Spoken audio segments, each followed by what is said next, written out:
اعوذ باللہ من الشیطان الرجیم، بسم اللہ الرحمن الرحیم۔ ہماری گفتگو جناب عنوان بصری کی اس حدیث کے اوپر ہو رہی ہے جو امام صادق علیہ الصلوۃ والسلام سے نقل ہوئی تھی۔ میں نے عرض کیا تھا ماہ مبارک رمضان یہ فرصت کا مہینہ ہے۔ فرصت عبادت کے اعتبار سے، معرفت حاصل کرنے کے اعتبار سے، ہر اعتبار سے ہمارے لیے فرصت ہے۔ چاند سے اس سے زیادہ استفادہ کرنا چاہیے، اور کیوں نہ استفادہ کریں، کیوں نہ معرفت حاصل کریں، کیوں نہ عبادت کریں۔ خداوند عالم سورہ زاریات کی 56 نمبر کی آیت میں فرما رہا ہے، معروف آیت ہے، آپ سب نے سن رکھی ہے، بارہا سنتے رہتے ہیں، وَمَا خَلَقْتُ الْجِنَّ وَالْإِنسَ إِلَّا لِيَعْبُدُونَ۔ روایت میں ہے کہ یعبدون سے مراد ای لیعرفون، معرفت کے لیے۔ لیکن خداوند عالم نے جنات اور انسانوں کو خلق نہیں کیا مگر یہ کہ اپنی عبادت کے لیے۔ تو یہ عبادت کے لیے فرصت کا مہینہ ہے، اور یہ عبادت اس کے لیے ضروری ہے کہ انسان اس عبادت کو، یعنی جو بھی عبادت انسان کر رہا ہے، وہ عبادت غور و فکر کے ساتھ سمجھ کر کے کرے، تفقہ کر کے کرے۔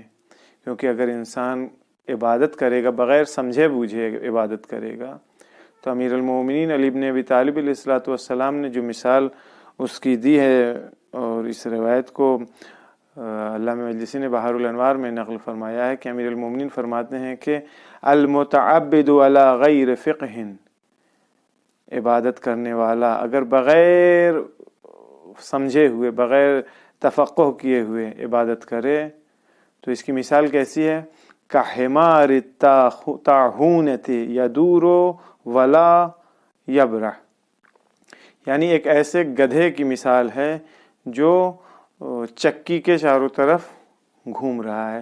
ہمارے یہاں کولو کا بیل مشہور ہے، کولو کے چاروں طرف بیل گھومتا رہتا ہے، اس کو کوئی مقصد نہیں معلوم، اس کو کچھ پتہ ہی نہیں کیا کر رہا ہے، اس کو بس باندھ دیا گیا، وہ چلتا رہتا ہے۔ تو اگر انسان بغیر سوچے سمجھے، بغیر غور و فکر کیے ہوئے، بغیر تفقہ کے اگر عبادت کرے تو اس کی مثال کولو کے بیل کی جیسی ہے۔ تو لہذا تفقہ بہت ضروری ہے، غور و فکر بہت ضروری ہے۔ خود امام صادق علیہ الصلوۃ والسلام ایک حدیث میں فرماتے ہیں کہ العامل علی غیر بصیرۃ، عمل کرنے والا، کوئی بھی کام کرنے والا اگر بغیر بصیرت کے، بغیر آگاہی کے، بغیر اس کے سلسلے میں سوچے سمجھے اگر عمل کرتا ہے تو اس کی مثال کالسائر علی غیر الطریق، ایسے مسافر کی ہے، ایسے سفر کرنے والے کی، ایسے چلنے والے کی ہے جو اپنے راستے کے اوپر نہیں چل رہا ہے، یعنی غیر الطریق، اپنے راستے پر نہیں، منحرف دوسرے راستے کے اوپر چل رہا ہے۔ ولا یزیدہ سرعۃ السیر من الطریق الا بعدا، اور یہ جتنا زیادہ چلتا جائے گا اپنے مقصد سے اتنا ہی زیادہ دور ہوتا چلا جائے گا، اپنے مقصد پر نہیں پہنچ سکتا ہے۔ عنوان بصری جب امام صادق علیہ الصلوۃ والسلام کی خدمت میں آئے ہیں، اور مقصد ان کا کیا تھا کہ امام سے معرف حاصل کریں، لیکن امام تک آنے کے پہلے عنوان بصری دوسرے ٹریک پر تھے، دوسری پٹری پر تھے، دوسری لائن کے اوپر تھے، جیسا کہ انہوں نے خود اس بات کا اقرار کیا ہے کہ سالوں سال میں نے مالک بن انس سے علم حاصل کیا ہے، ان کے پاس آیا جایا کرتا تھا۔ تو اہل بیت اطہار علیہ الصلوۃ والسلام کے ٹریک سے یہ ہٹے ہوئے تھے، اہل بیت اطہار کے راستے کے اوپر نہیں چل رہے تھے۔ علم حاصل کرنے، اچھی چیز سے علم حاصل کیا انہوں نے، 94 سال کا آدمی ہے نا، علم حاصل کیا، 94 ایئرس اولڈ کا، علم حاصل کرنے کے لیے بےتاب تھے، پریشان تھے، علم حاصل کرتے تھے، لیکن صحیح راستے سے علم حاصل نہیں کر رہے تھے، صحیح جگہ پر مراجعہ نہیں کر رہے تھے علم حاصل کرنے کے لیے۔ امام باقر علیہ الصلوۃ والسلام کے، اہل بیت اطہار علیہ الصلوۃ والسلام کے علاوہ علم کہیں ملنے والا بھی نہیں ہے۔ کیوں؟ کیونکہ امام باقر علیہ الصلوۃ والسلام فرماتے ہیں شرقا وغربا لن تجد علما صحیحا، مشرق میں جاؤ، مغرب میں جاؤ، کہیں چلے جاؤ، صحیح علم حاصل نہیں کر سکتے ہو، نہیں ملے گا صحیح علم دنیا میں کہیں بھی، مشرق میں چلے جاؤ، مغرب میں چلے جاؤ، کہیں بھی جاؤ، الا شیئا یخرج من عندنا اہل البیت، مگر یہ کہ وہ علم جو ہم اہل بیت سے خارج ہوتا ہے، نکلتا ہے، صادر ہوتا ہے. مغرب مشرق کہیں جاؤ علم ملنے والا نہیں ہے، مگر علم وہاں ملے گا، علم وہی ملے گا جو علم ہم لوگوں سے صادر ہوا، ہم اہل بیت سے صادر ہوا ہے. زیارت جامعہ میں بھی ہم پڑھتے ہیں آتاکم اللہ ما لم یؤت احدا من العالمین، اے اہل بیت اطہار، خداوند عالم نے آپ لوگوں کو، آتاکم اللہ ما لم یؤت احدا من العالمین، کی پوری کائنات میں جو کسی کو نہیں دیا ہے وہ سب کچھ آپ کو عطا کیا ہے، وہ ساری چیزیں خداوند عالم نے. تو اگر علم چاہیے تو اہل بیت اطہار کے راستے سے علم حاصل کرنا پڑے گا. اگر اہل بیت اطہار کا راستہ نہیں ہے، کوئی دوسرا راستہ ہے، تو پھر یہ گمراہی اور کجروی کے علاوہ ہمیں کچھ بھی حاصل نہیں ہو سکتا ہے. یہ وہ باتیں ہیں جن کی طرف توجہ رکھنا بہت ضروری ہے. اب آئیے اسی سلسلے میں اہل بیت اطہار علیہ الصلوۃ والسلام کا طریقہ تربیت کے اعتبار سے کیا تھا.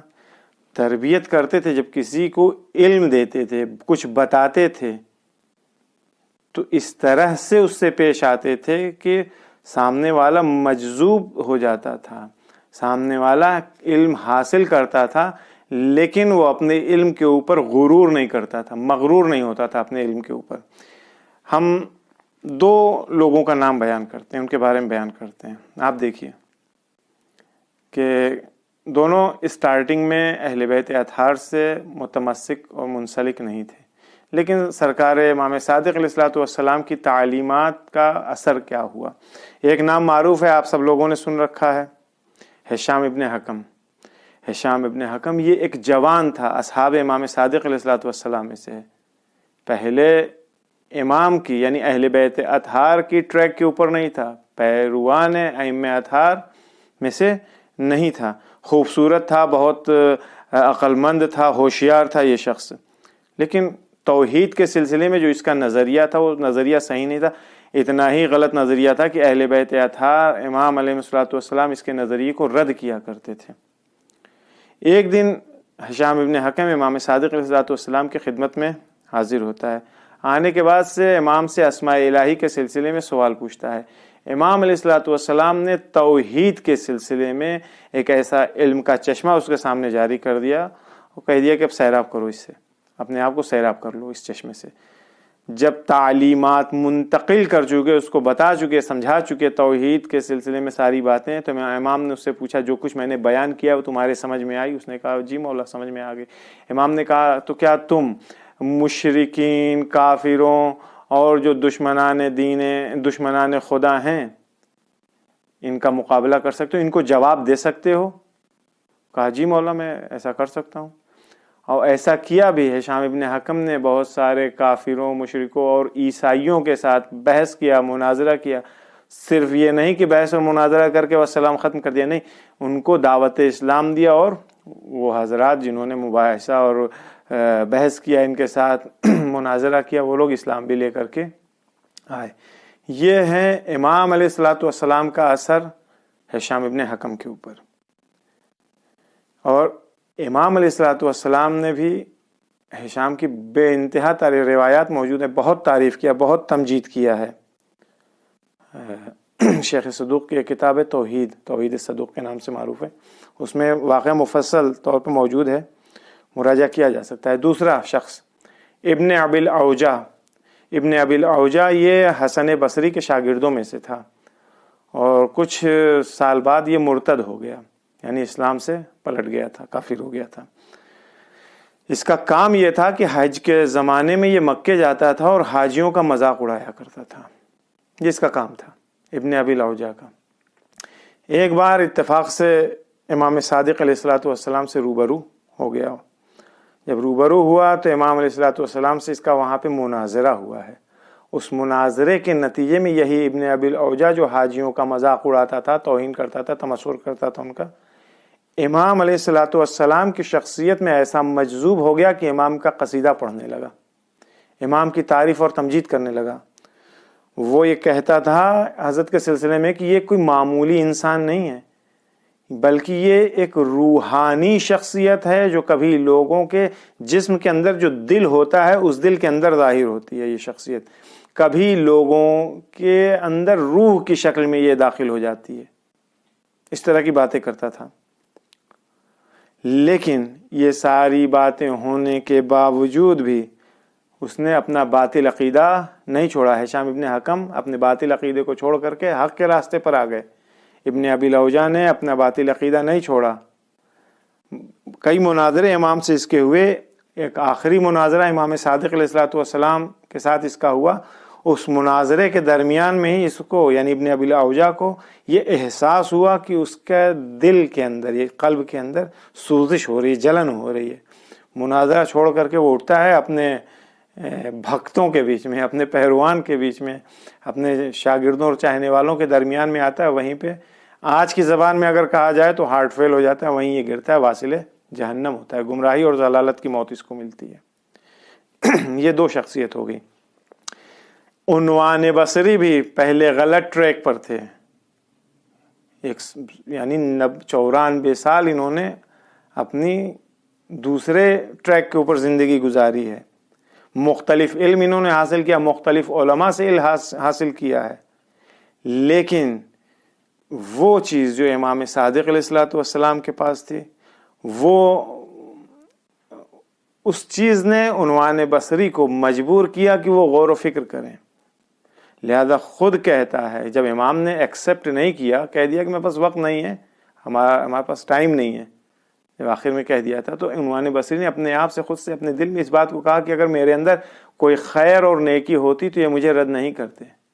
یعنی کیا؟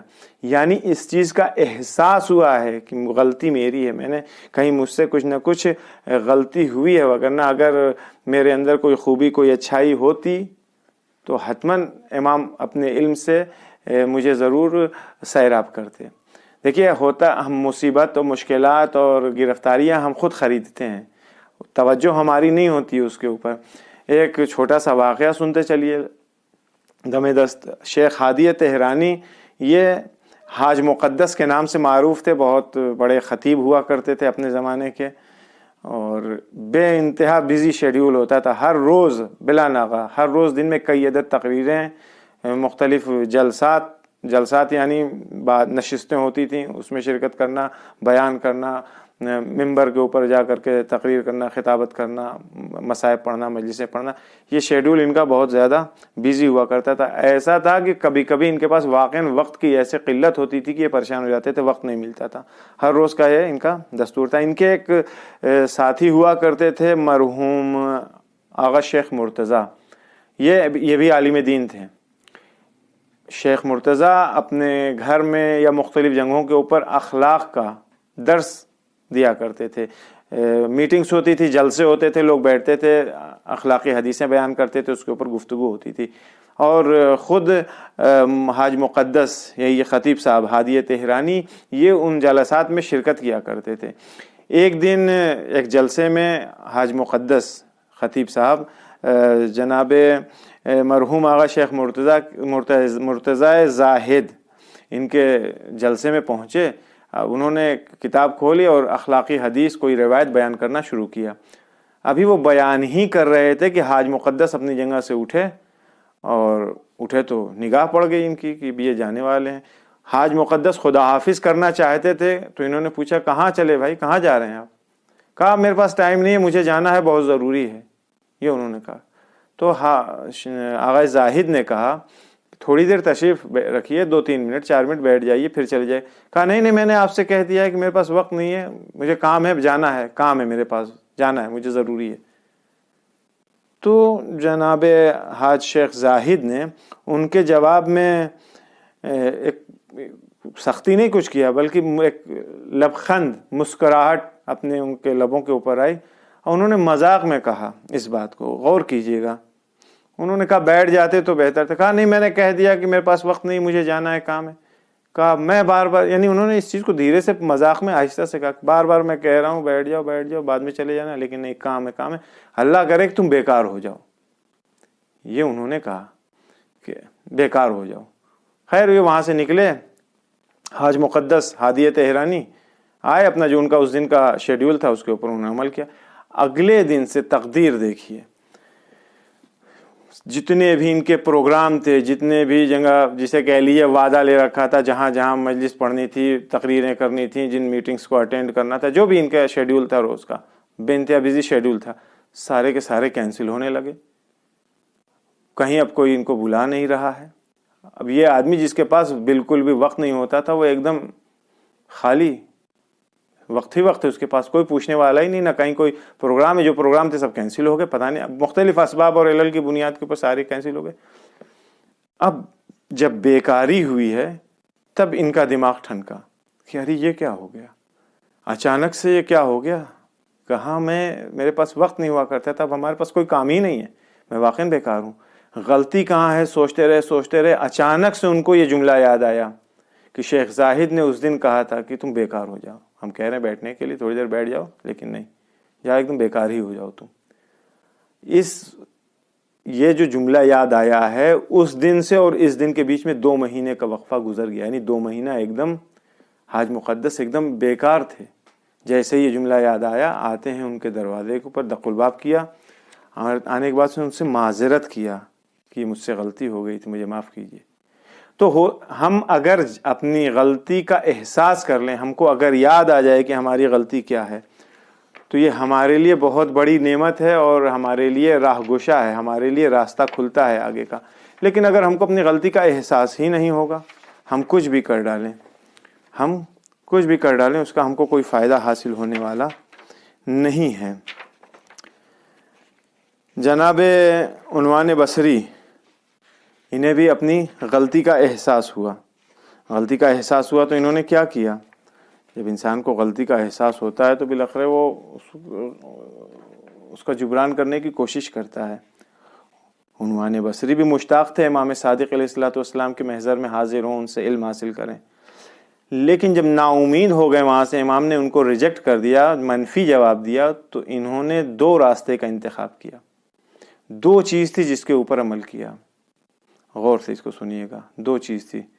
ایک چیز تھی توکل، دوسری چیز تھی توسل.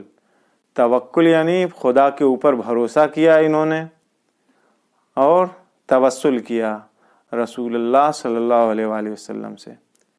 خود کہتے ہیں عنوان بصری کہ میں کہاں آیا روضہ رسول پر، سلام کیا. اس کے بعد یہ ہے توسل.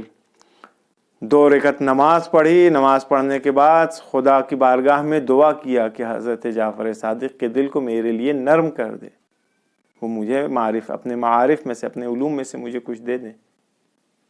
یہ توکل اور توسل تھا کہ جس کی بنیاد کے اوپر عنوان بصری اس بات میں کامیاب ہوئے کہ وہ امام صادق علیہ الصلوۃ والسلام کی خدمت میں حاضر ہو سکیں. اب آئیے 2 جملے حدیث کے بھی دیکھ لیں. کہتے ہیں کہ وَرَجَعْتُ إِلَى دَارِي مُغْتَمًّا وَلَمْ أَخْتَلِفْ إِلَى مَالِكِ بْنِ أَنَسٍ لَمَّا أُشْرِبَ قَلْبِي مِنْ حُبِّ جعفر.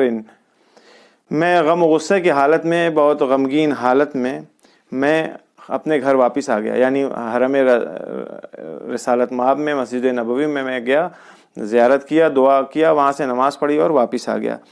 میں اپنے گھر واپس آ گیا. اب چونکہ میرے دل کے اندر صرف جعفر ابن محمد صادق علیہ الصلوۃ والسلام کی محبت بھر چکی تھی، میرا دل ان کی محبت سے سرشار ہو چکا تھا، لہٰذا میں مالک ابن انس کے پاس پھر میں گیا ہی نہیں. پھر کہتے ہیں میں اپنے گھر سے باہر، فما خرجت من داری، میں اپنے گھر سے باہر نہیں نکلتا تھا، الا الی الصلاۃ المکتوبہ، مگر ایک واجب نمازوں کے لیے، وہ بھی جماعت سے پڑھنی رہتی تھی، اس لیے نماز پڑھنے کے لیے میں اپنے گھر سے باہر نکلتا تھا. اس کے علاوہ میں گھر سے باہر میں نے نکلنا بند کر دیا تھا. حتی ایل صبری، یہاں تک کہ میرے صبر کا پیمانہ لبریز ہو گیا، اب مجھ سے برداشت نہیں ہو رہا تھا. فلما ضاق صدری، جب میرا دل تنگ ہونے لگا، یعنی اب مجھ میں برداشت کی بالکل طاقت اور قدرت نہیں رہی، تو میں نے کیا کیا؟ تنعلت، میں نے اپنے جوتے پہنے، نعلین پہنی. وتردیت، ردا اسے کہتے ہیں ردا کو اپنی دوش کے اوپر ڈالا. وقصدت جعفرا، اور امام صادق علیہ الصلوۃ والسلام کے گھر جانے کا قصد اور ارادہ کیا. وَكَانَ بَعْدَ مَا صَلَّيْتُ الْعَصْرَ، اور یہ کام میں نے کب کیا تھا؟ نماز عصر پڑھنے کے بعد سے میں نے یہ کام کیا تھا. فَلَمَّا، پھر فرماتے ہیں فَلَمَّا حَضَرْتُ بَابَ دَارِهِ، جب میں امام صادق علیہ السلام کے دروازے پر پہنچا، استأذنت، میں نے اجازت مانگی، استأذنت علیہ، اندر آنے کی ان سے اجازت مانگی. فخرج خادم لہ، امام کا خادم باہر آیا. فقال، اس نے کہا ما حاجتو، کیا چاہتے ہو، کیوں آئے ہو؟ فقلت، یہ صرف ترجمہ کر رہا ہوں، جو بات بیان کرنے کی تھی میں نے سٹارٹنگ بیان کر دیا، اب جو پھر بیان کرنے کی ہوگی بیان کی جائے گی. ما حاجتو، کیا غرض ہے، کیوں آئے ہو، کیا چاہتے ہو؟ فقلت، میں نے کہا السلام علی الشریف، میں شریف کے اوپر سلام کرنا چاہتا ہوں. شریف یعنی امام صادق علیہ السلام کو یہاں پہ شریف کہہ کے خطاب کیا ہے، یعنی نہ کنیت نہ لقب نہ نام، ایک الگ سے امام کے لیے ایک لفظ کا انتخاب کیا، شریف، میں شریف کے اوپر سلام کرنا چاہتا ہوں. فقال، خادم نے کیا کہا؟ هو قائم فی مصلاہ، امام علیہ السلام اپنے مصلی میں یعنی جہاں نماز پڑھتے ہیں اس جگہ کے اوپر امام کھڑے ہیں. فجلست بحذاء بابہ، میں ان امام علیہ، یہ عنوان کہتے ہیں کہ میں امام علیہ السلام کے گھر کے دروازے کے باہر ہی سامنے بیٹھ گیا.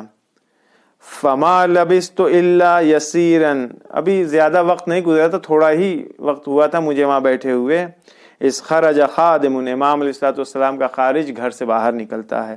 فقال، کہتا ہے ادخل علی برکت اللہ، اندر آ جاؤ خداوند عالم کی برکت کے ساتھ. فدخلت وسلمت علیہ، میں گھر میں داخل ہوا اور میں نے امام علیہ السلام کو سلام کیا.